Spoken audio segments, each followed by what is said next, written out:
Okay, I think we are going. Yes, we are live. So, this is another episode of Nonfiction Narrative Discourses, aka Beyond the Bio. We are here with Professor Ryan Netzley. He has been gracious enough to agree to be interviewed today. And the purpose of this project is mainly to go a little bit beyond the bio that's on the SIU website, on your personal website. What I'm looking to answer are, where are you from? Why or how did you get to SIU? Why do you teach what you teach? And then we may get into a few other things. But first of all, where are you from? So I'm from southwestern Ohio, just outside of Dayton, um, from a town called West Milton, which kind of means that my entire career is this weird metonymic parlor game, Truly. and that I'm somewhat unimaginative when it comes to selecting, topics for scholarly focus, Or born uh, for it. or either way, right? Right. Nominative determinism is, always the case. Um, so I grew up there, did my sort of undergraduate in philosophy and English, did my MA at University of Illinois at Chicago, and PhD work at Penn State, and did sort of Renaissance and sort of theory combo, and ended up at SIU after a first job at Rider University in New Jersey. Um, so that's the sort of really quick That's the institutional quick history of way. how I got here. Um, the the intellectual bio is maybe the more interesting one, right? And maybe I'm only the only one who finds it more interesting, but I tend to think that that professors find it more interesting, right? Like, oh well, sure, this other stuff is interesting, but what's really interesting was how I sort of stumbled upon blah blah blah blah blah. Right. Um, but I mean, the answer is always, I think, the same when you get down to brass tacks. I had a really good philosophy professor who took me out of civil engineering. His name was Mark Lenson, and got me interested in reading, of all things, Aristotle on ethics, but Hmm. also on Nietzsche on religion. And then I ended up in doing other, just kind of following that path forward through my sort of theory, initially theory heavy work at UIC, and also somewhat theory heavy work at Penn State, before sort of moving into maybe a more Renaissance focused sort of project. But yeah, um, so Well, I do kind of want to know, how did you land specifically on Milton? And is it Marvell or is it Marvel? since he spells the names, or his name is spelled about 7 different ways in this Ah, sort of extant work, it's almost impossible to know, okay. right? I go with Marvel, um, Okay. even though Marvel also has the benefit of distinguishing from the studio, Right. which is more useful now than it was, in the 90s when nobody Right. cared. But the Milton work probably came through one of my it initially started with one of my dissertation advisors, Laura Knoppers, who's at Notre Dame now. I wasn't going to work on Milton probably at all. It was originally just this sort of devotional poetry project. And whether Milton's a devotional poet is kind of an interesting question. But since she was very, since she's a Miltonist, she kind of really didn't push me, right? But it became important for me to kind of figure out whether Milton mattered for the project. Hmm. And so that's how it developed at the dissertation stage. I mean, more broadly, right? And then back to the not so much personal as sort of intellectual biography. I mean, Milton's kind of the opposite of Shakespeare. Okay. Right? So Shakespeare is this guy who you know virtually nothing about, except for the fact that he's kind of a litigious dickweed in his right, and maybe he sleeps around, maybe, right. And that's about it, right? You can sort Mm-hmm. of, right. The reason why you produce all sorts of films about Shakespeare and speculate about authorship is that he's this kind of guy who you can project all of your fantasies onto, particularly your bourgeois fantasies. Sure. Oh, I'm gonna get my neighbor this time, right? That sort of thing. Milton's not that sort of guy, right? He's the sort of poet who takes all sorts of embarrassing and unpleasant and sort of disturbing positions, right? So he's like the uncool, like Bono or Sting, right? Like, oh no, look, I really care about this shit, right? Relieving debt in Africa, you should too, right? He's not ambiguous, right? He's not, or like, so he's even the opposite of Donne, and so it's that I'm interested in how those two different types of figure, the one who is decidedly not there for ambiguity. Milton's, right, he's sticking his nose into a poem about, the first book of the Bible. Right. It's like, oh no, by the way, let me give a little talk about my own blindness. Oh no, right? And so he's always sort of sticking himself in a way that doesn't let you just kind of say, oh well, what we're used to, right, in a modern world. Sort of right, this sort of the self-effacing author. Maybe we've come around, right, after the 1950s to an author who's much more intrusive. Sure. Right. But that idea that Milton doesn't just submit in the same way to our sort of readerly fantasy, that he, as an author, resistant. That part seems to me the most interesting part, and one that I think kind of sustains that interest. Not just because then you get to kind of wax rhapsodic about whether or not poetry has political purchase. Right. Sometimes Milton thinks that it does, sometimes maybe he thinks that it doesn't, right? But that feature, right, is the part that I think is sustaining about, or that sustains interest in him in a way that might not, that'd be different than than Shakespeare or Donne or some of these other sort of major early modern canonical figures. And Marvel, so have you been studying Marvel just as long as you've been studying Milton? I mean, probably, but I didn't really write much about Marvel because he doesn't write a lot about devotional poetry. I fell into Marvel more because, Marvel looks a lot more like the sort of ambiguous, ambivalent figure, right? It's not that he's not in the later prose, it's not that he's not committed to a sort of maybe a certain type of tolerationist or maybe even revolutionary sensibility.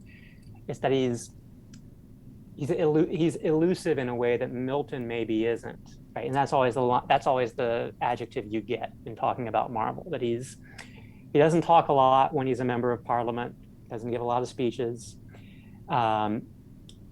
He writes a lot of his later prose works under pseudonyms, right? So that there's satiric interventions, right? And so I think he's still working in the same period, though. Milton knows it, right? Milton sort of recommends him for a post. He's interesting because he writes a whole bunch of poems relatively early in his life, and then he turns to political pamphleteering later, right? And so how that works, or what it looks like, or why you would do it, that seems an interesting sort of question. What was the poetry for, right? So you can read Milton, right, as getting disenchanted with political pamphleteering, because that's what he does in the 1640s and 1650s, and turning then to verse, right? He writes the major poems late. Right. Marvel does the opposite. Right? And so that inversion seems the part that's kind of, at least when those two figures are together, the part that's somewhat interesting. Sure. Right? As far as how you imagine the sort of single life development or trajectory, and what it might mean for what poetry does in those existences, right? And it probably doesn't mean the same thing that we think it means. Sure. Right? It's not me trying to communicate something.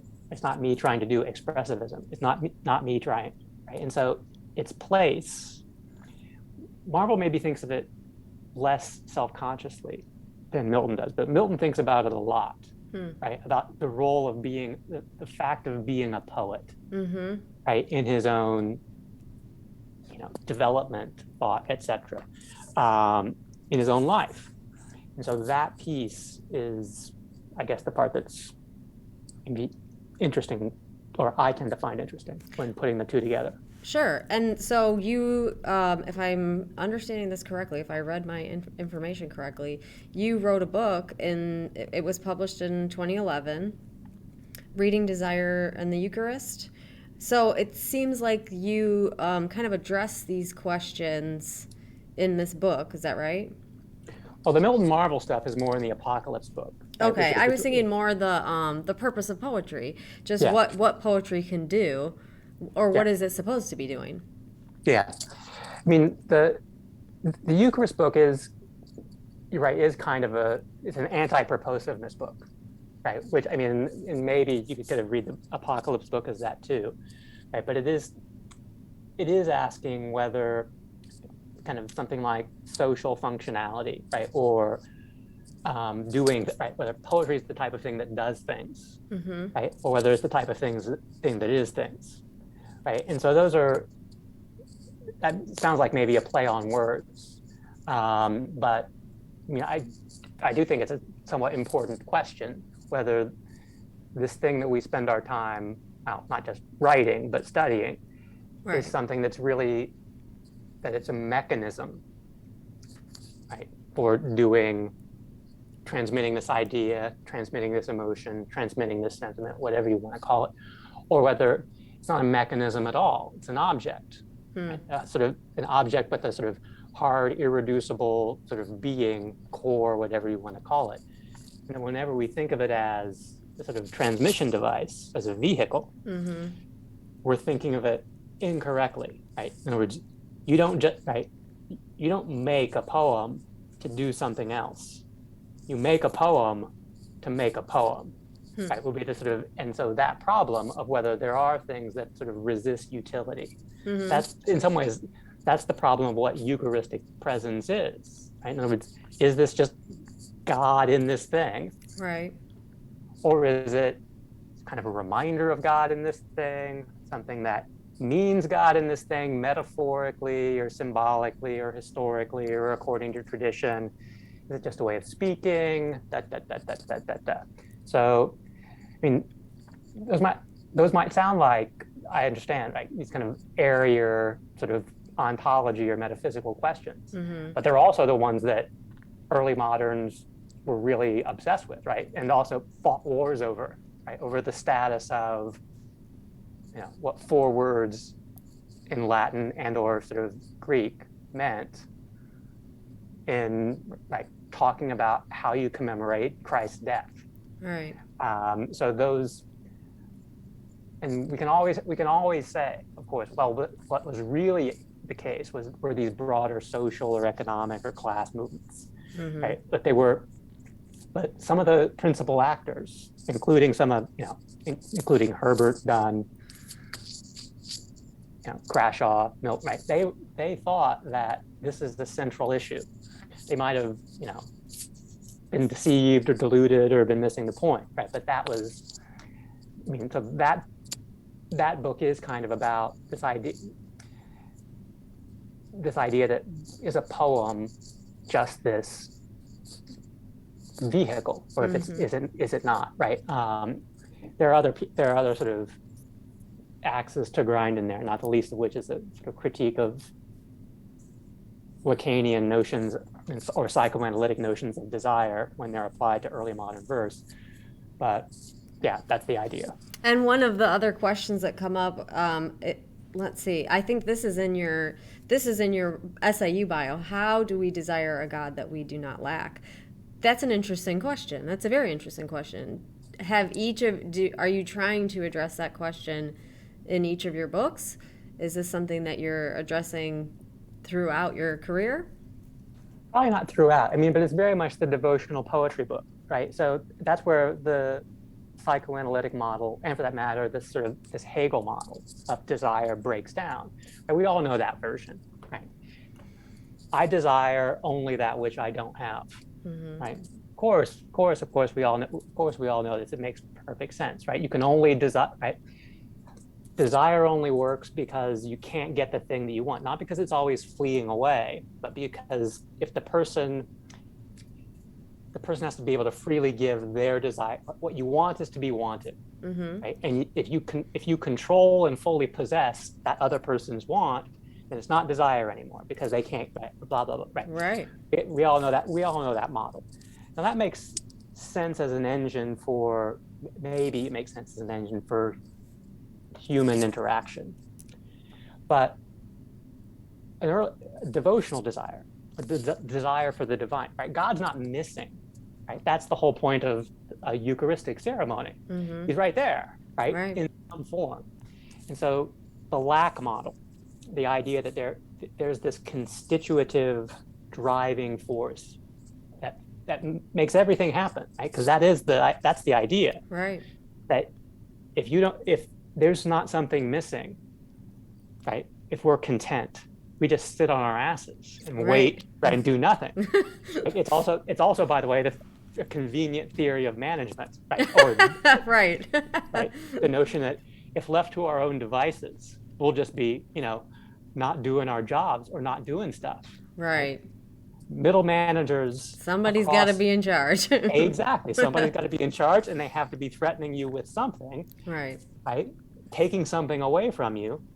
Otherwise, you would never work, perform an action, etc. It also has this kind of weirdly convenient self-justifying feature, right? You need someone to do that, right? In other words, you need that person, the middle manager, in this kind of weird universe, to have a job too, looking over your shoulder. If you don't need that, then an entire hierarchy of bosses and workers disappears. Falls apart, yeah. That would be terrible. Anyway, back to the God part, right? But so the idea that God, whatever his sovereignty looks like, however he's in charge of things, might not be that sort of weird taskmaster, right? Or the one who says to you, well, given that the world is sinful, that doesn't mean that it's necessarily sort of fundamentally lacking or fundamentally missing, right? Now there is that version, right, that God absents himself from the world, right? But Donne and Herbert Crashaw, right, for various reasons, maybe because they're poets, maybe because they're coming on the tail end of the Reformation in England, they're not necessarily thinking of divinity as so radically separate from the world that it doesn't make an appearance, right? That lack isn't the case. Right. So if that's so, right, then you've got this other sort of problem, right? If the poem doesn't compensate for this thing that's missing, right? Because that's how you would often imagine it. God is absent, and I'm trying to reach him with prayers or approximations or good works, right? If you're on the Roman Catholic side of the ledger, right? Something. But if he's not missing, right, then what are you doing with the poem? Right. Now it might be instantiation, it might be praise, it might be, right, there are all sorts of things, but none of those really fit the idea that you're writing this thing because God's somehow elsewhere, and that you're never going to fill in the missing hole, the missing piece, and then you just got to keep sort of churning on that wheel. And again, sort of managerial aspects of that kind of come back with a vengeance. So I think that's the part that revision of what we think of as desire is the other sort of central peg in that book, right? That try to describe how those poems in particular don't fit with that model, right? Which at the time, I tended to think that it remained a prevailing account of what it is, how you had to think of desire. That you wouldn't be doing things without some sort of reaction against absence or something to that effect. Are there any explicit examples of Milton or Marvel addressing those questions, saying this is what the function of poetry does for me? Marvel doesn't, certainly. Milton talks a lot about poetry, right, and what it does, but Milton's never going to come out and say, and here poetry has this sort of broader sort of metaphysical function. Because Milton's not quite the same as Donne, Herbert, and Crashaw, right? What he has to say about, he has little patience for transubstantiation, right, as a concept, or sort of Roman Catholicism as a sort of legitimate brand of devotion to counter sort of Reformed Protestantism. So much so that Milton sort of famously suggests that, sure, we should extend toleration to everybody but Catholics, but they don't, in fact, aren't making free choices, is essentially the logic. So Milton's doing something slightly different in his devotional poems, in something like The Morning of Christ's Nativity, or the Passion poem, or Upon the Circumcision. So all those are poems that talk about these sort of central moments in Jesus's life, but they're all about Milton thinking about those central moments, right, and how it's difficult for him to think about them. It doesn't make Milton a sort of narcissist, but it does mean, it might make Milton something of a narcissist, right? But it does suggest that there's a limitation to verse's ability to actually do, to do real things in the world, right? That come closer to what you just described as a type of something for me, right? That sort of expressivist or even subjectivist model in Milton's own sort of self-reflective account of how it is that he is forced to think about the nativity, how he's forced to think about the Passion, right? The Passion poem famously stops in the middle of things, right? He just quits, and he's published as a fragment. What the hell that mean, right? Which doesn't mean that it's a fragment. It just means that you end it saying, "Oh, it's too much for me." He's got nothing left to say.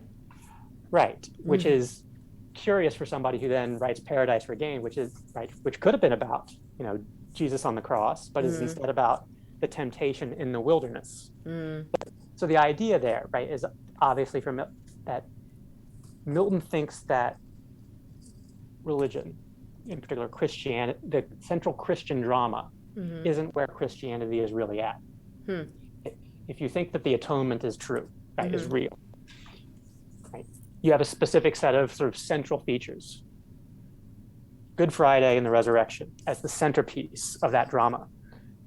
Milton writes one short poem that doesn't actually address it, and then he writes one slightly longer short epic that sounds like it's going to address it, but actually just talks about Jesus's ethical discipline and his temperance in the desert. So he always looks away from that central drama. Now, you can come up with a whole bunch of different explanations for that. One is that Milton's not much of a Christian, right, despite being a Christian poet. Right. The other is that there's a central awe, even sort of terror, in the face of the sort of moment of crucifixion, that Milton is just completely unwilling to accept as a central piece of a rational religion. Right? Like, well, what sense does the Christic drama even make? God, right? Because if there's one thing that you see, right, that comes up over and over and over, if you're like in a Sunday school class, maybe this was just my sort of imagination of how Sunday school goes. It's like, why do you have to do that? That's dumb. Why doesn't God just forgive everybody? Why? And so once you start that portrait, right, or what Milton doesn't choose to do, despite the obvious choices. You write one poem about Genesis and the fall. You write another poem whose title makes it sound like you're going to be talking about this other thing. Right. The second part. Sleight of hand, almost. Exactly. And so the fact that you turn around and give something else, it does sound like I'm making a pitch for what Milton doesn't do is just as interesting as what he does. But that's kind of the case. that twist, you think what Christianity is about is this. Mm-hmm. Turns out Milton thinks it's about something else. Right. And so there are all sorts of, I mean, you can come at that as an explanation of Milton's own limitations, right? That he's prideful in his own reason, in his own inability, right? And as a result, the sort of radical, like Paul on the road to Damascus, right? Sort of completely irrational, completely incomprehensible elements of conversion. Right. This is Fallon's argument, right? That Milton just can't wrap his head around it. So if you read somebody like Bunyan, or even basically anybody from the rise of Calvinism in England in, let's say, the 1570s to, let's say, the 1670s, you get a conversion experience, right? It's like, oh, right, this moment, this pivotal, sort of, right? We're picking up our lives as little sort of moments of crisis. Right. Milton never has that. This moment of sort of right? It's like he's got it all figured out. And that's partly because he revises the way he thinks himself, right? His own autobiography over the course of his, right? And dates his own work sort of somewhat more precocious, makes it more precocious than he is. Sure. But that also means that you've got then this vision of someone who's just unwilling to do autobiography as submission, but also as drama. And so that part it's not that it is incompatible with Christianity, right? But it does mean that the idea that you would have this completely absurd or sort of irrational moment inside of the Christian faith, right? And that's just Tertullian to a certain extent.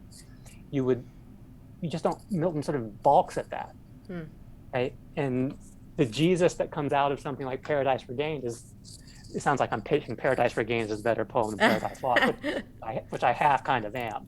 At least it's weirder, right?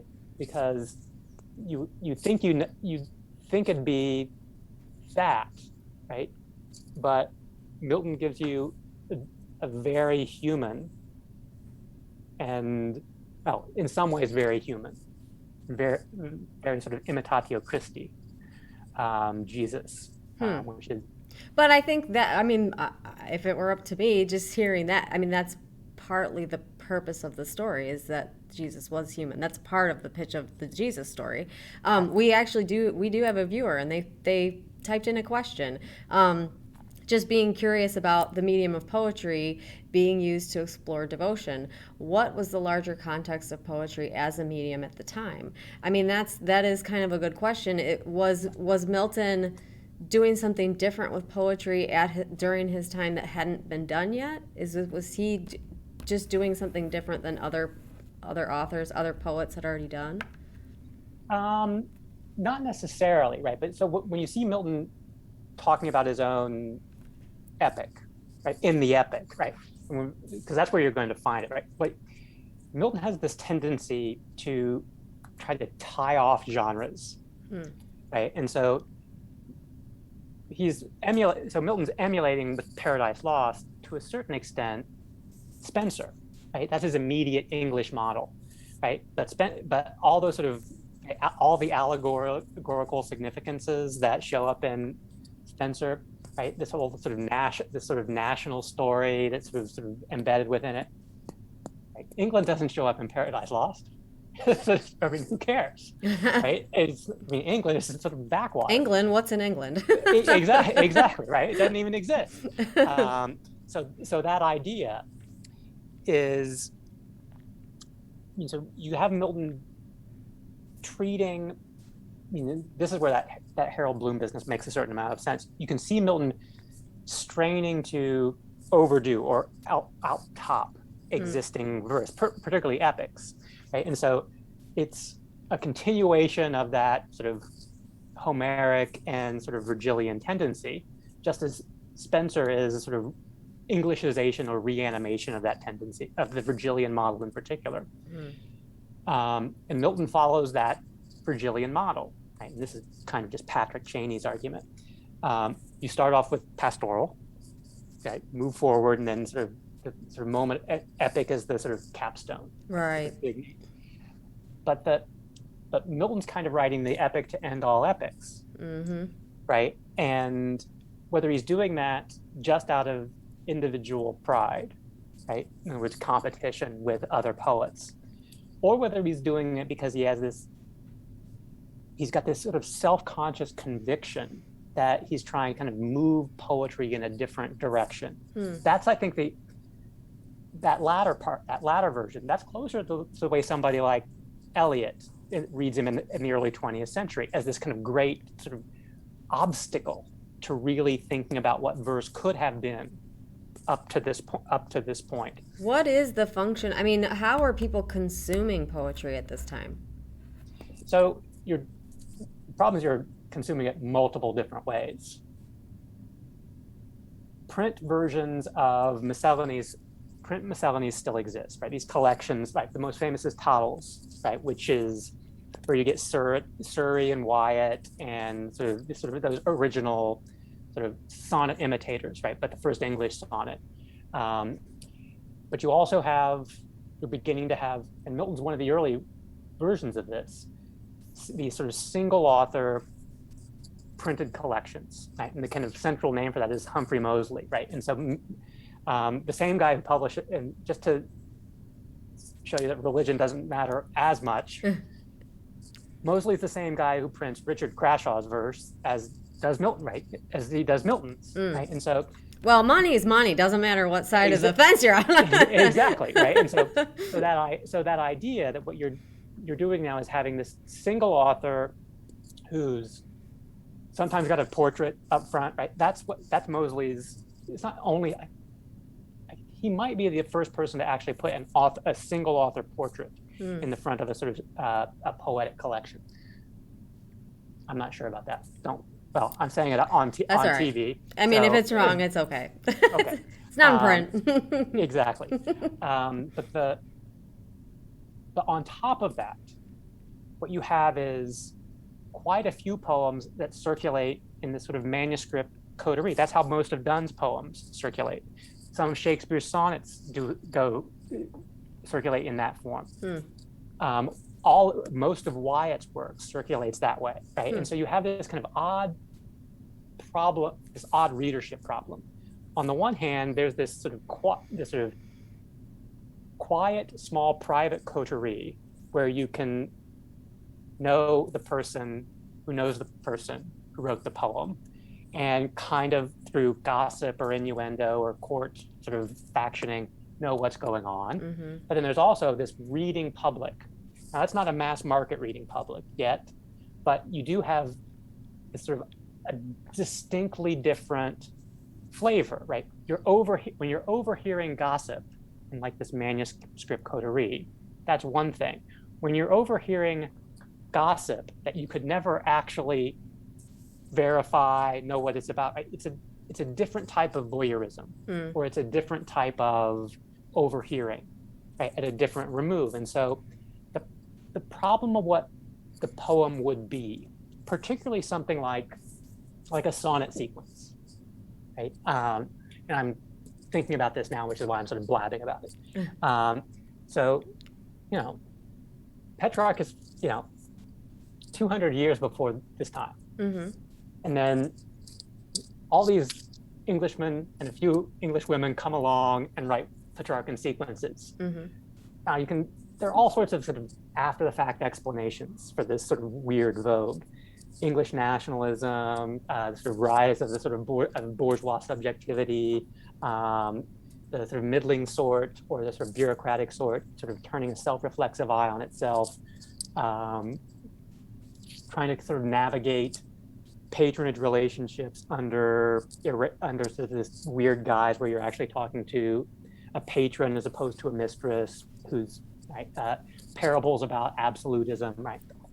There are a dime a dozen what those explanations are, but what the poem actually does, right, is there are these kind of poems of, right, so Shakespeare's sonnets, they're poems of praise that also, right, for this young man to go do something, but also to the dark lady, right, that they're praising her but admitting that she lies, right, and right? And likewise, the Sidney's poems that ask, right, they're all sort of epidictic, right? They're all poems of praise. So, I mean, and the problem, and I know this is a long-winded answer, but I'm thinking about it. But the weird thing about that, the weird thing about them, I think, is that who are they for, right? Who would ever read a poem saying this mysterious young man is great and think, well, okay, so, I mean, so what? I mean, it's like people overhearing somebody, right? Somebody else's performance evaluation. Whoop-de-doo, right? I mean, unless you're kind of vaguely curious about, you know, saying, oh, Steve read the Riot Act because he's, you know, terrible at Excel, right? Or whatever the hell it is, then it doesn't make a whole lot of sense. Whether they make any sense, right, is kind of what I'm sort of interested in. The conventional version, let's say the conventional vision of pre-romantic verse goes something like Horace, right? Poems are designed to delight and instruct. Right? That's just the ars poetica.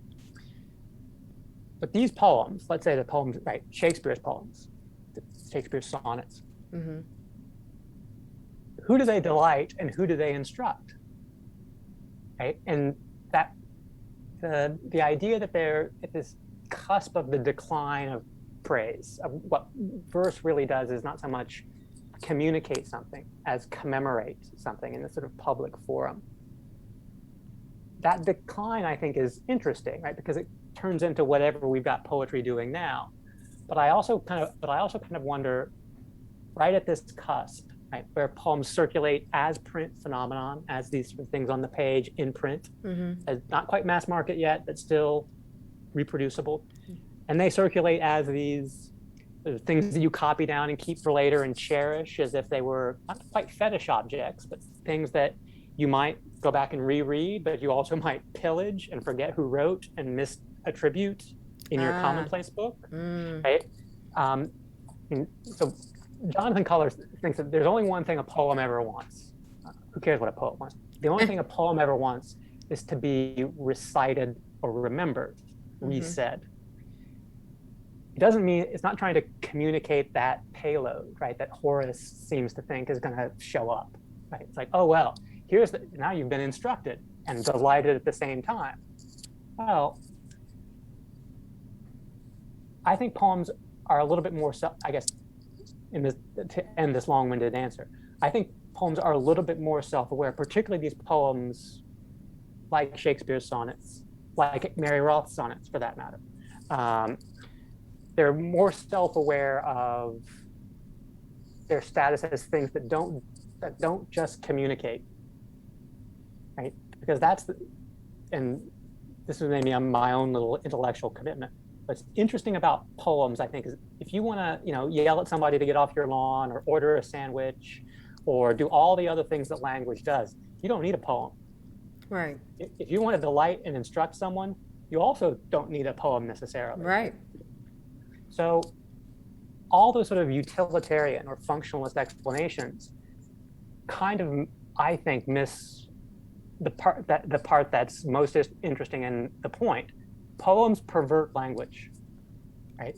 They take a thing that we use in a utilitarian fashion every day, and its central feature, metaphor, is also catacretical. In other words, it's misuse. They pervert it, misuse it, turn it into something else. Now, we might want to turn around at the end of that and say, oh, well, but that's for a nobler purpose, or that's for, that helps us be better citizens or critical thinkers or pick whatever. It's like, I tend to think that most of those sorts of self-justifications are, let's just say, dubious at best. It's the perversion part, the taking of the thing out of, right, sort of raw material of language, communication, social functionality, away from what language can do, and turning it into something else. Maybe this incantatory fetish object, maybe this sort of religious thing, maybe this sort of disarticulated sort of principle of disintegration, maybe this sort of weird sort of homophonic beauty, right? Whatever you want to call it. And so that part, I think poems, maybe not just in the early modern period, do that, but I think they're particularly keen to explore those possibilities in a way that we maybe don't always give them credit for. So sure, I think there. I guess one thing that it seems like you've not touched on though that I'm kind of curious about is just the transcendent nature of any art form. And I talked about this when I talked with Professor Amos about the transcendence of writing and literature. Is, I mean, as I understand it, my husband's an artist, and so we talk about art a lot. And he said to me not too long ago, like, when you're telling a sad story, for whatever reason, people want to hear the blues. And part of it is because there's a sharing of experience that transcends each person's experience, but there's a sharing of that feeling where you can say, yeah, sometimes it just sucks, and let's just share that for a minute. And you know, I feel like there's some poetry that does that. There's poetry that does the exact opposite, that says there are some things that are just amazing, and don't you think that's amazing? And then you get to the poet gets to share that with their audience. And hopefully there's, you know, through the continuation of that poem, if it actually does endure, then each person gets to continue in that amazement. Yeah. So this is where I might differ with that. Right? So I take your point that the notion of the sublime, and this does kind of get back to Milton, that you can get before particularly a sort of gigantic but also impressive art object. Right? This was awe-inspiring transcendence. That makes sense for something like Paradise Lost, maybe, right? And sublimity is one of those kind of features that typically comes along with, and the idea that you're agog in the face of its achievement, right? Is certainly part of that. Where I think poetry is different than plastic arts, painting certainly, sculpture, but certainly anything on a massive scale, is that we can ask it kind of makes more sense when we're talking even about symphonies. We can ask, what does it mean, right? And come up with explanations for what does it mean. But that question seems less appropriate for, let's say, Mahler's Seventh Symphony, or even for that matter, for, I don't know, a constable painting, than it does for a poem that's already got, right, this sort of a transmission mechanism implied in the tools that it's using. Right? So if I look out the window and say, that's a beautiful landscape, right?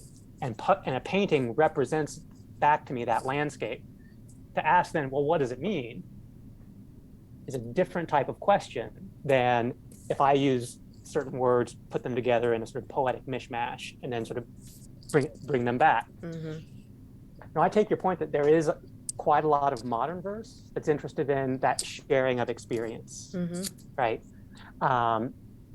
That here's what I'm trying to sort of demonstrate or show, and you find yourself in the verse. But this is where I tend to think that the early modern verse does hew closer to Horace. Something like, let's say, something like Donne's Holy Sonnets. What you're describing, I feel awe in the face of this shared experience. Right? I think that's right as how those poems unfold, because they're not like conveying some sort of theological or doctrinal message. The point is to kind of basically use the sonnet form to amp up self-reflective anxiety, to produce in readers the same doubt, fear, etc., that comes along with basically believing in a Calvinist God. Right? The question with none then is, if you're really interested in sharing things with people, why would you want to share that? Right? So there is that kind of weird sharing being kind of the opposite of a sort of helpful phenomenon.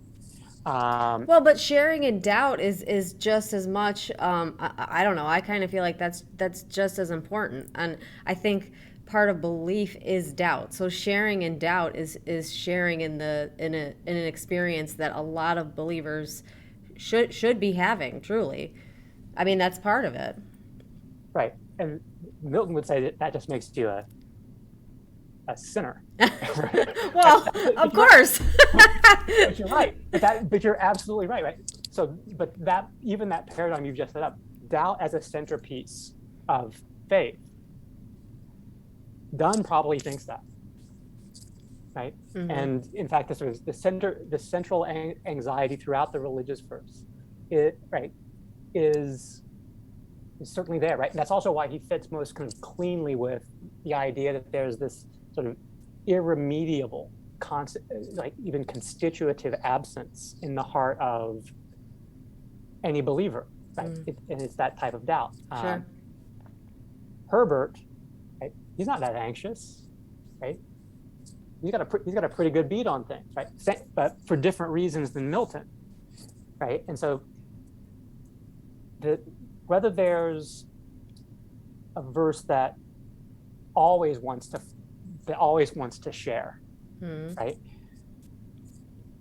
The opposite might not be telling, is what I'm trying to suggest, right? Because that's the usual distinction. You either show or share, or you tell. Whether those are the only options, right? Herbert doesn't necessarily do either, right? I mean, there are sort of these sort of didactic or even pietistic moments in the temple, but there's sort of something like The Collar is this kind of poem that's kind of about doubt and sort of grumbling at God, and then there's that turn at the end where some strange voice appears out of nowhere in italics, and it's God, and then you respond, oh yes, right. So it's almost as if Herbert imagines doubt being all over the place and not mattering, right?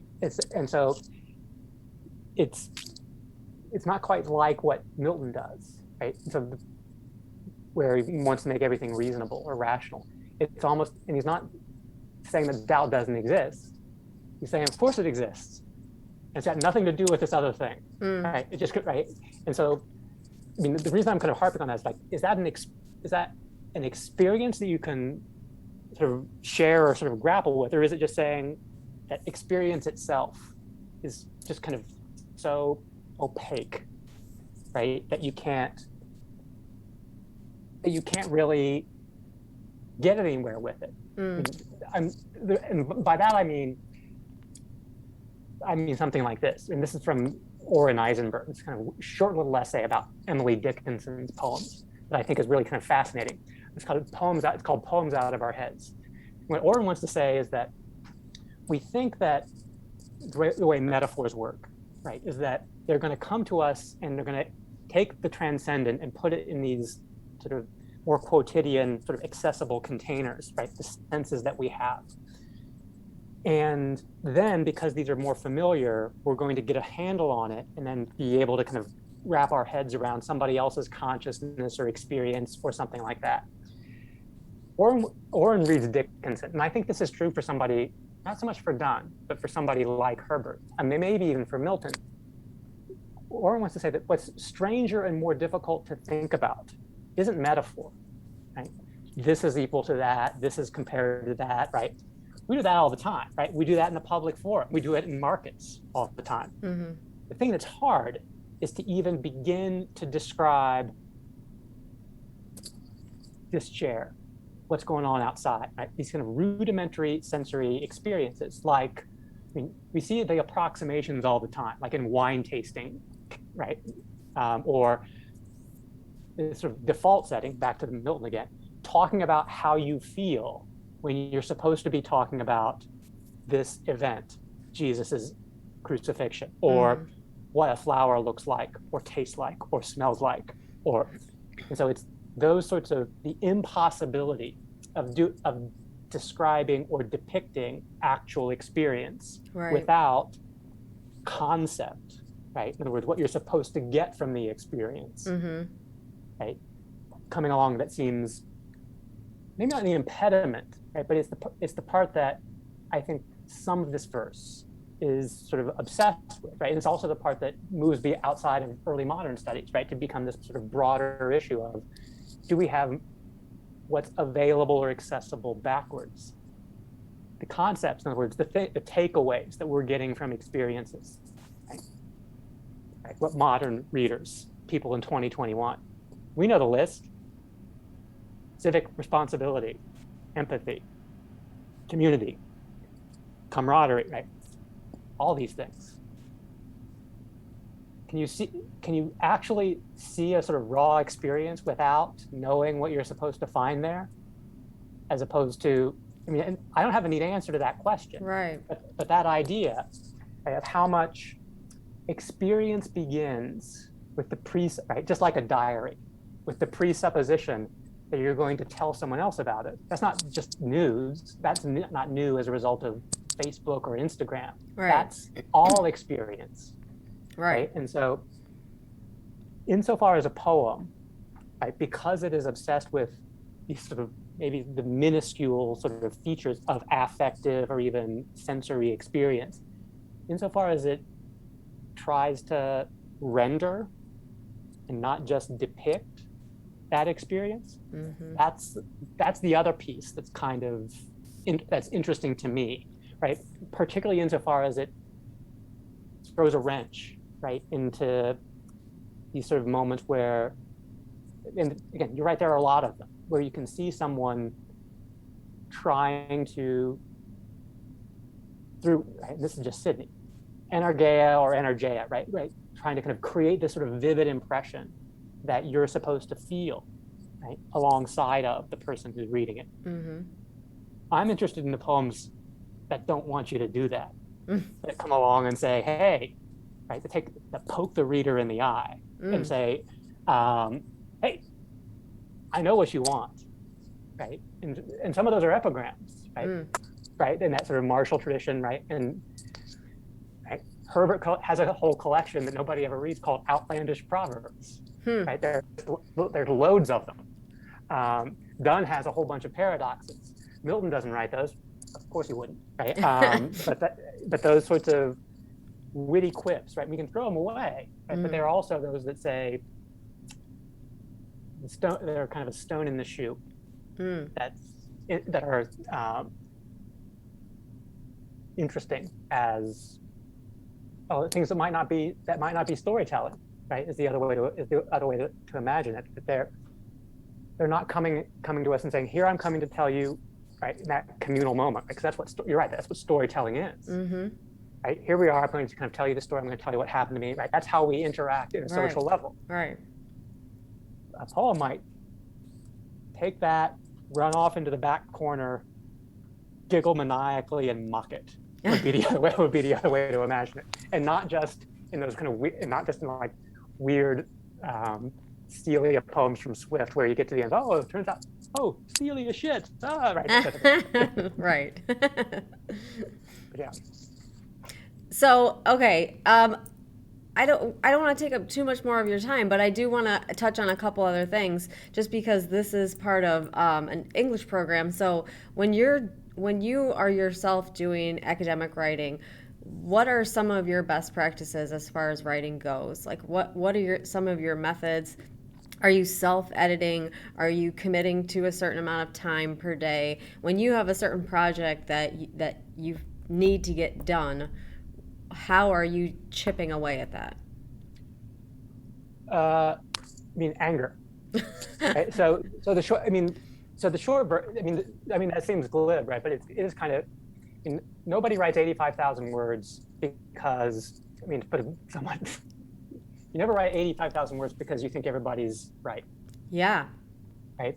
And you're never right, and you're never doing it because you're trying to sort of contribute to the conversation or start a right. You write 85,000 words to end a conversation, to end a discussion, because it's going horribly wrong, right? So that's how it always starts, right? That's how any sort of self-respecting project starts. It doesn't stay that way because you can't write 85,000 words on how X, Y, or Z critic from 1956 is making a horrible mistake, and so is his student, right? That's not a project either, right? So from a day-to-day perspective, after you've got that, this sort of core of what this diagnosis, I tend to start writing the thing immediately, right? And you're always writing, I mean, this is the same for you, I'm sure as well. You're always writing at least two things. So when one kind of dies, you turn to the other, right? And you just and just never, and frankly, I know people talk about routines. Routines can become, like, in 2 seconds, like a superstition. Yes, right. And so you're like, oh, well, I've got to listen to, I don't know, some sort of obscure song from 1955 first, and then I've got to have the coffee, and then I've got, that's just cruising to allow whatever it is that might happen that goes awry. Today it felt 56 as opposed to 57, or to allow, like, no, you just do it, right? Period. There's no routine, right? So I was talking in a Renaissance Society group about this just, I guess, Tuesday. Was this Tuesday? No, whenever. What day is it? Maybe it seems like it was yesterday, but I think it was a week ago. And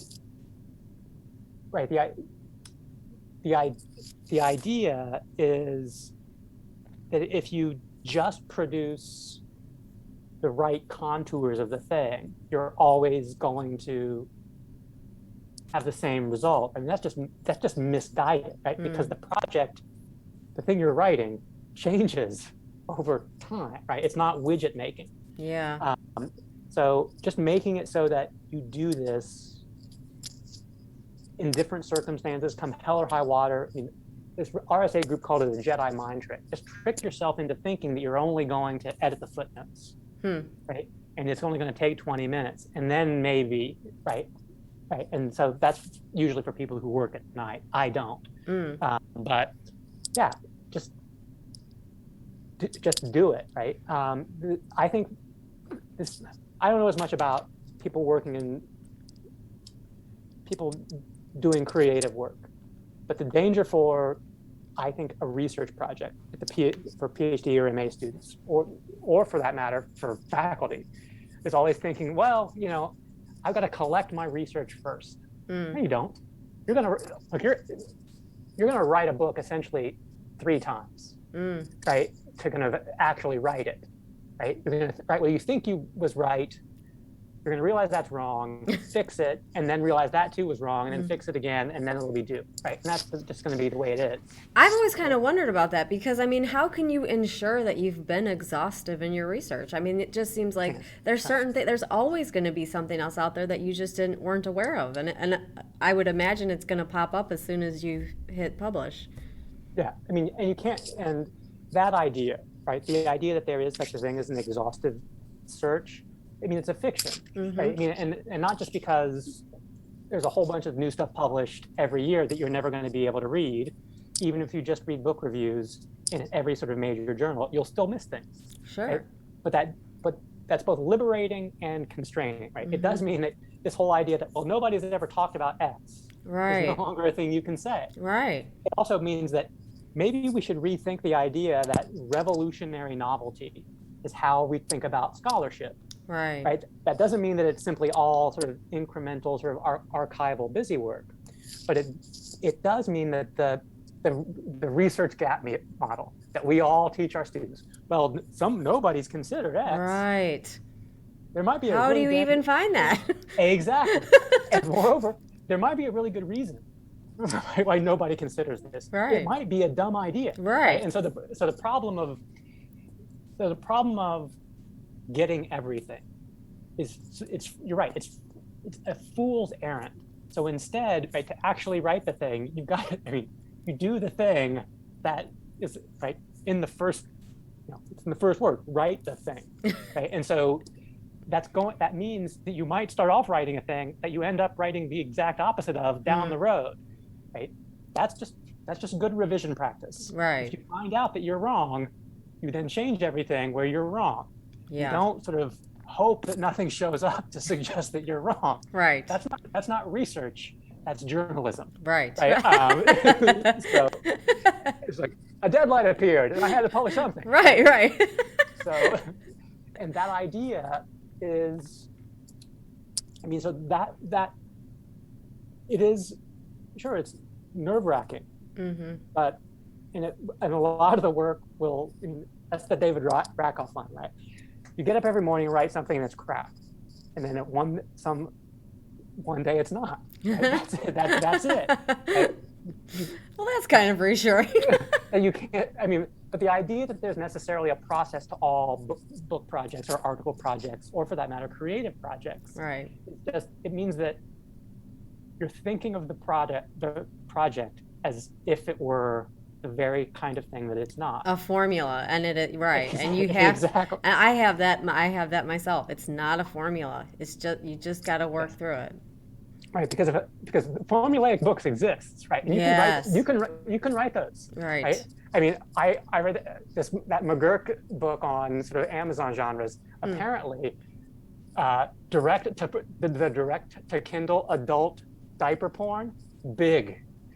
I don't know what it is either, but who knew? Apparently, yeah, exactly. So the formula is out there, but it makes for in a creative field where you're trying to produce something that's novel, new, and in the title, creative, and in a scholarly field where you're part of the idea is to look at, right? Nobody needs a collection of where Donne's poems fit in various categories. Right? You don't need that, right? Those are the things that are a dime a dozen. Yeah. You need something that pays attention carefully to, right, and not in the way that we pay attention to phones or other, that pays sort of meticulous picking apart attention to the singularity of this poem. You can't do that in that sort of formulaic model because you're thinking, oh well, I'm trying to hit the 40-page mark on this chapter because, well, that's what a traditional chapter is, and that. Now, those might work as guides, right, when you're starting out, but by the end you realize that they don't always work, right? And it's that ability, that's what revision should do, right? I mean, we say it to our students, right, in a composition class all the time. You've got to be able to learn to hear your own voice, hear your own prose as if it's not your own, right? As opposed to what I meant to say. Yeah. That goes for us too, right? Maybe even more so. That's probably harder, right, for somebody who's been working on a project for 6 years or a year and a half, because you're so close to it. Right. Right. And so that part is the part that I think is sort of aided, in fact, by a sort of non-routinized understanding of what you're going to be doing. Let's say, bang away at section 2 of chapter 1 on Mary Roth for a week and a half, and put it away, right? And so you can do it that way. Do it, but that revision part means potentially radically altering what the sort of project is about. Right. I mean, that's tough, right? Because half the time, if you're pitching early before you've got the thing done, you're telling your publisher or your editor or your agent, I'm going to write this book about X. Right. Well, it turns out the book is actually about Y, right? But that's just, I mean, find editors who know that is the other way to kind of say it if you're going to pitch that way. There you go. Yeah, writing is revising. Yeah. Okay, so we've touched on quite a bit of things. There was some other questions I had. Oh, here's one of my questions. This may be a short and sweet question. So I'm a huge fan of the Blake and Doré pictures that are taken off of Milton's Paradise Lost. Do you have a preference for Doré versus Blake? Doré. Do you? Yeah. Okay. I mean, there's something about I appreciate Blake. I understand it. There is something basically deep. I agree with it. I am fascinated with the sublime aspects of Milton, of the poem. Whether a poem even can be sublime, that's another issue. Dore gets that part. Blake, I think, I would just call it almost like it's not quite pastel, but there's a softness to Blake. There is a softness to Blake. That Dore kind of, it's not that Dore is jagged, right? But so it's not this kind of direct dialectical opposite. But Dore has the expansiveness, I think, of what Milton's trying to accomplish down. I think Blake has a very interpersonal, intersubjective reading of the poem, and that's all over Milton criticism, right? Focusing on interaction between Adam and Eve, right? Even Michael, and there is a lot of chit chat, right? There's a lot of talking. I always wonder how much Milton's interested in, as much interested in the scene, right? The universe, as he is in the chat, right? With what's being said, not just the fact that it's being said. So Dore, in that respect, for me, is somewhat more interesting. Captures it for you. Yeah. And okay, so then we also have, and I don't know if you noticed, I've got this, I kind of snagged your poster from your website. So you have an event coming up. Did you want to talk about that at all? Sure. It's just that conference, right? It's the conference on John Milton. The deadline for abstracts is the 31st of December. So it's a conference that originated in Murfreesboro, Tennessee in the early 90s. And Chris Pruitt and Charlie Durham were the original founders. They worked at Christian Brothers in Nashville, and then at Middle Tennessee State in Murfreesboro, which is why I was always there, at a Doubletree Inn, no less. And I'm not kidding, right? I got to know that one Doubletree really well. But then some other people took it over and took it to the University of Alabama, Birmingham for 2 years, and now it's up in St. Louis, and I'm co-organizing it with Sarah Vandenberg and Jonathan Saudet. And yeah, so that's the event, right? And it's attached to, SLU has this symposium on medieval and Renaissance studies that they do every year in the summer. Okay. Except for last summer, obviously, because of, global pandemic, Sure. death, all that good stuff. Sure. And so we're sort of partnering with them to sort of show up there. I'm doing sort of the publicity stuff. That's that image, which my wife produced. I should give her credit for that. Oh, yes. It's lovely. I love it. Yeah, it's great. So Alison Erasmus is the sort of artist on that. I do not have the skills to make that happen. Props to Alison. She did a great job. But yeah, so putting that together and sort of soliciting sort of abstracts and people who will come out for that in the near future. Is there a theme? I mean, aside from Milton, is there another central theme that you'll be discussing? Not really, right? So it's one of the only kind of repeated sort of Milton-centric or sort of only Milton conference in the States.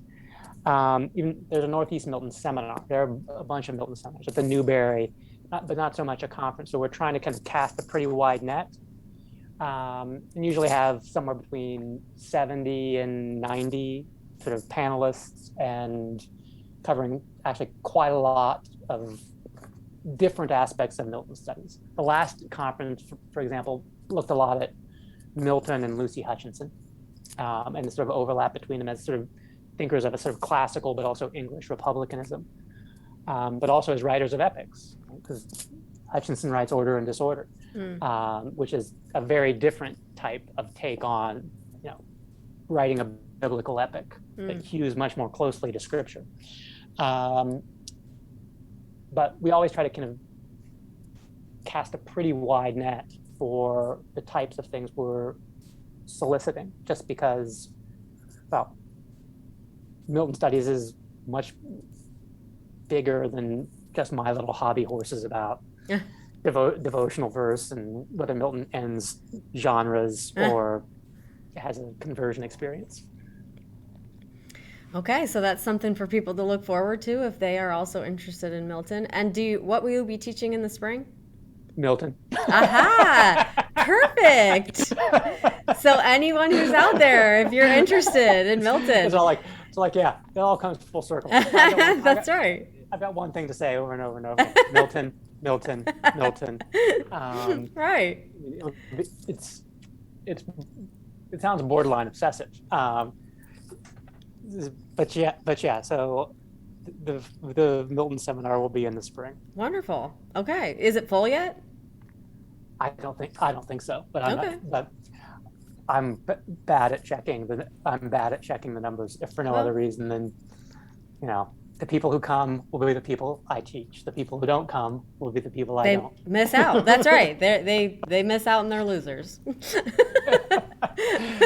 That makes me somewhat of a bad recruiter, right? Because I do sort of kind of hew toward the Cartman's theme park theory of how you would get people in the door. If you're constantly kind of banging on their door saying, "Hey, come." Mm-hmm. Screw that. Yeah. Just tell them they can't come. Yeah. No. Yeah. Off. Right. That's right. This isn't for you. This is exclusive. Right.